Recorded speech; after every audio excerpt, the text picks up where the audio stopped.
Hey everybody, Matt here, Hollywood's Garage.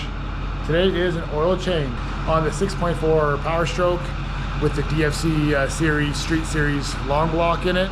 This is the second oil change. The first one was at 500 kilometers. Now we're doing it, well, I'll go show you how many kilometers we put on it since. The oil of choice this time is Motorcroft 10W30. It's honestly all my Ford, it's all the Ford dealership sells now. They don't sell the traditional 2 grades of oil that you do back in 2008 with this truck. So I do have 1540 in there now, and I did my 500 kilometer oil change just because it was summer. So winter's coming. It is now October. So got what, 14 liters or 15 liters of that.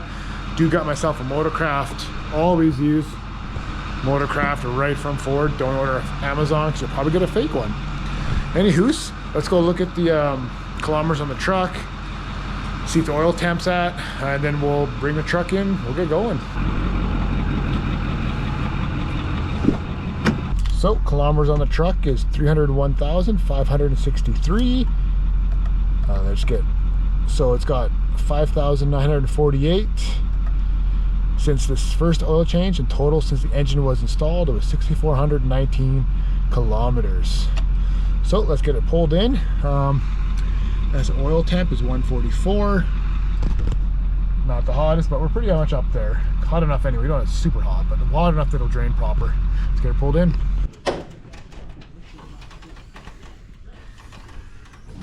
There we have it. The new long block with new turbos.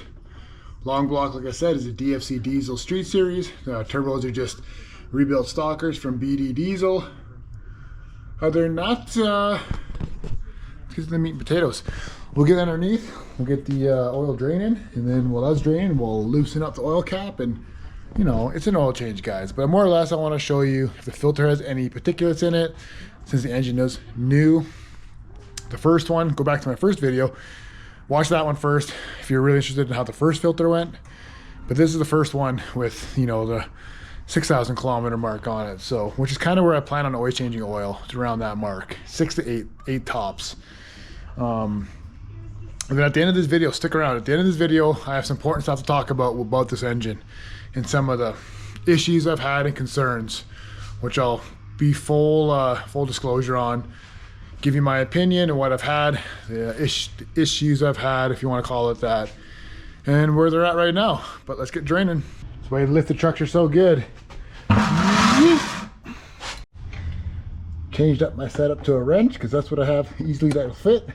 I'll probably regret this because I'll probably skin my knuckles, but hey, I'm the last one to tighten it, so there we go. Last one to tighten it.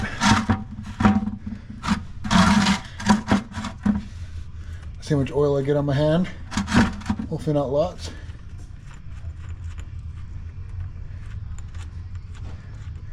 Without dropping it in the bucket.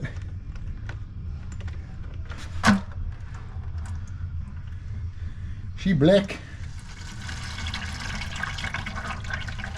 Pavion pills work awesome for this, by the way. Should have brought a rag down, but I don't think it's a magnetic plug because there's nothing on it. See if I can do this one-handed. Oh yeah. Hopefully I don't spill a bunch of oil like I did last time when I popped this off.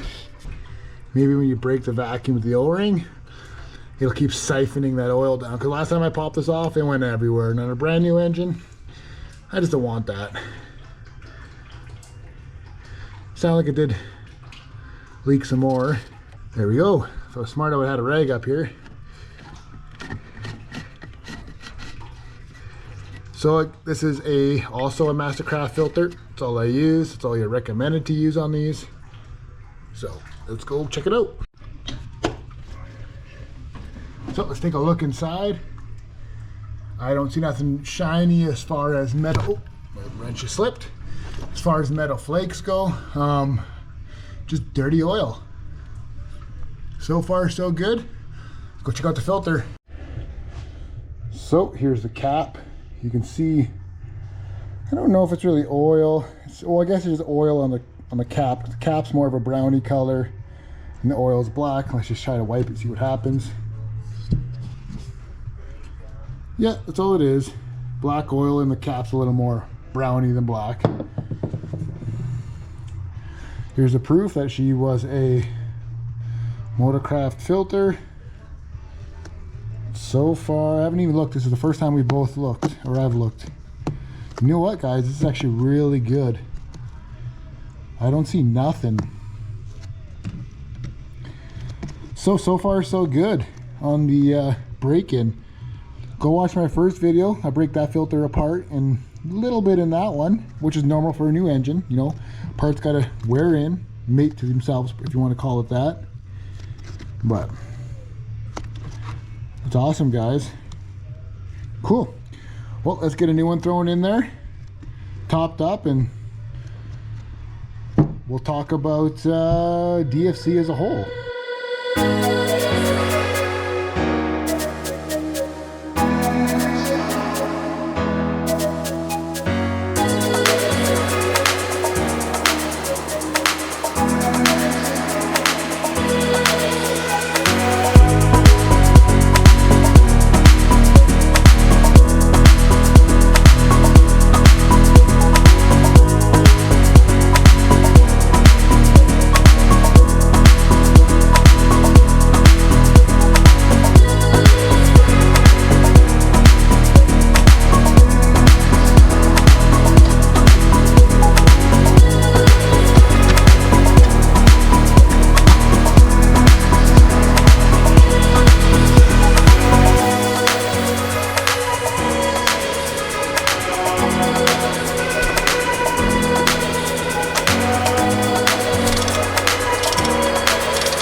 Just threw 12 liters in her. I still have 2 extra liters.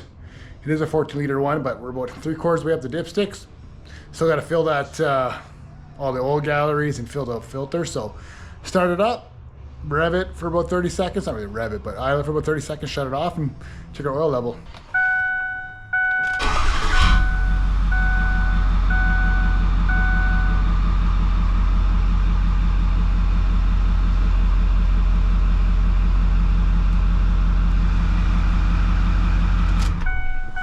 And look for leaks.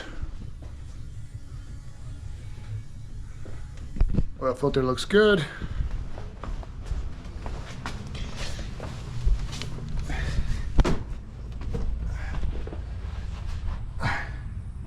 Drain plug looks good.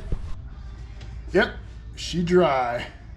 We're gonna do a test. I'm gonna put one more in, see where we're at on the dipstick, because this is relevant for my discussion later.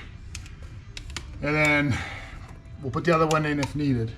We are now just a quarter way up the tick. We'll put that last liter in, see where we're at.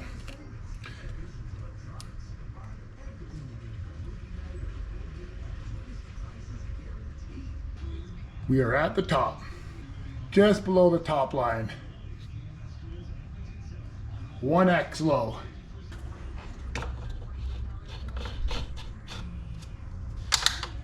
With the meat potatoes, let's get to the main part of this video. I always document my oil changes now with this engine because warranty, 5-year warranty they claim, DFC diesel. So let's kind of talk about the reason why I was so particular on where the oil level on dipstick was at 14 liters, because every 1,500 kilometers of just normal driving this truck, it's never towed, I've never raced it, I've goosed it a few times, but that's it. Stock turbos, 50 horse tune, deleted, blah, blah, blah. It would go through the whole dipstick in 1,500 kilometers of use of normal idling and driving. That's not normal, right? Especially when they claim that these trucks can do 10,000 kilometers per oil change. Like, you know, it takes a liter and a half to 2 liters to drain that dipstick. So, you know, you only have a 15-liter holding capacity. You know, you do the math, 10,000 K, that's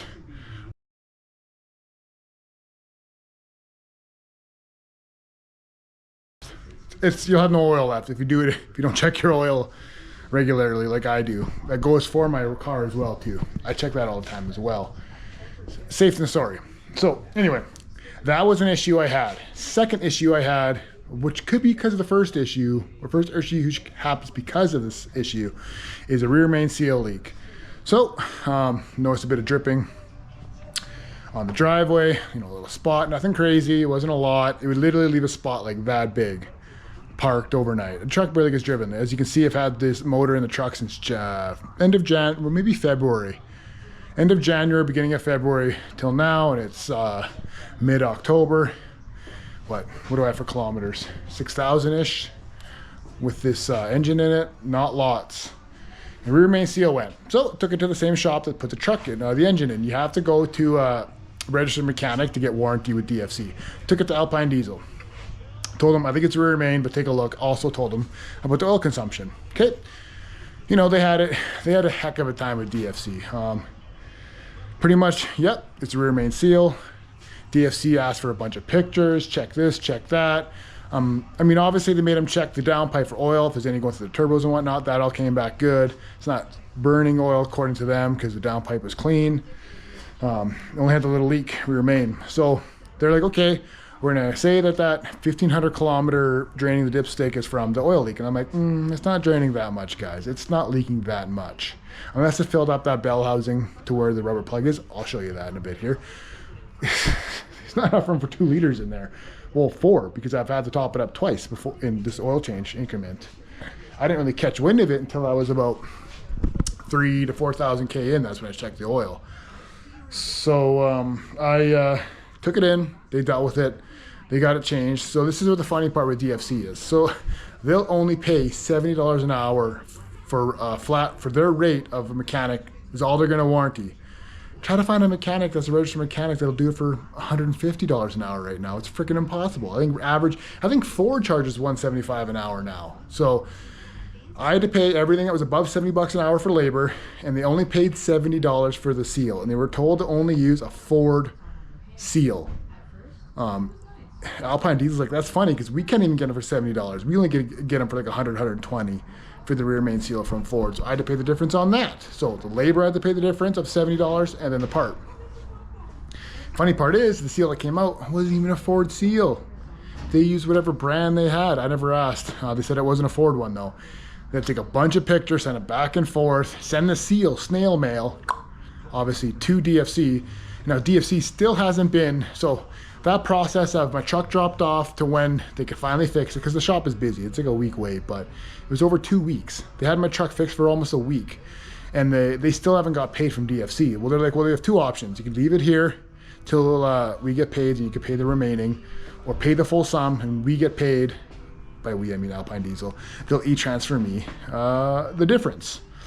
Because they're 2024, e-transfer, why not? DFC likes to mail out checks. From what I remember, they only mail it out like on Fridays or some crap. So I texted them to Alpine on Friday. They said they're gonna look into it, never heard back.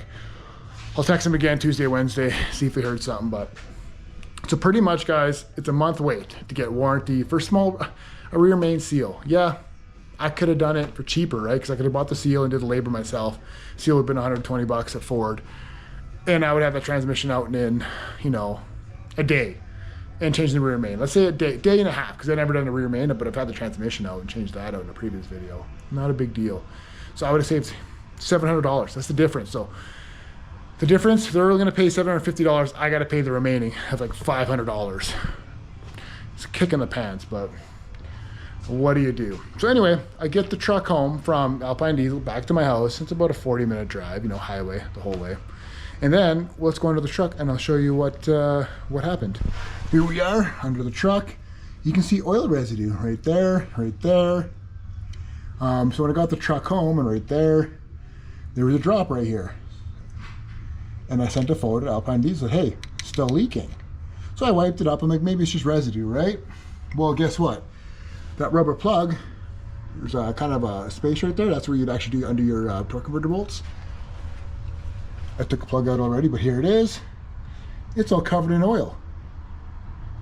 Like they didn't clean it properly when they put it back in. So I'm like, okay, well, let's just put my fingers in there and see if it's dry. So I'll put my fingers in, and they're pretty clean. Like they're pretty clean. I don't know how well they cleaned out the bell housing